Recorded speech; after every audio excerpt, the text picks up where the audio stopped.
I would absolutely recommend Church Challenge to other church leaders. Sometimes it's not always an easy thing to ask, are people praying, are people living generously, are people living simply?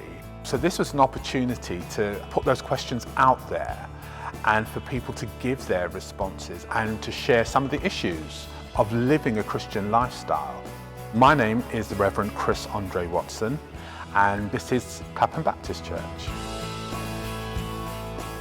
Church Challenge is an opportunity where the whole church take just 10 minutes out of the Sunday morning service to experience the spiritual disciplines of prayer, simplicity and generosity.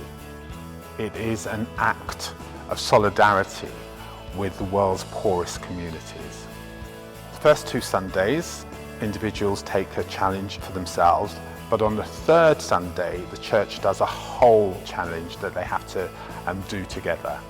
Our whole church challenge was an opportunity for us to identify with those communities affected by Ebola. So that Sunday morning, touching and hugging was banned. There's a lot of hugging and touching in this church, and it's quite spontaneous. And then suddenly you had to kind of hold back and find another way of communicating affection and welcome. I think it's easy for people in a church context to practice their faith in a Sunday setting, and particularly in the 21st century where life is hectic and busy, it's about remaining in contact and communication with God, and I think that's absolutely vital.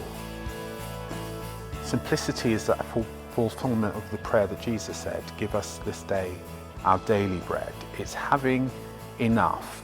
It's saying to us, actually, we don't need everything that we possess in order to live.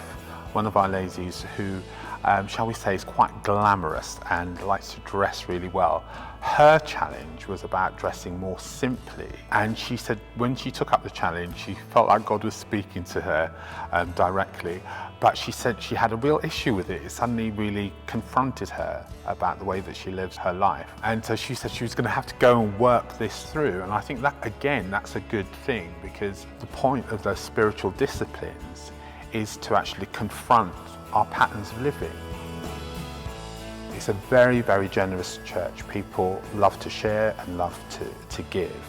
Generosity is at the heart of our faith, and it's an expression of who God is. And it's not simply about putting money in an envelope. It's enabling us to understand the issues and how they impact people's lives and the reality of poverty. Simplicity, prayer and generosity.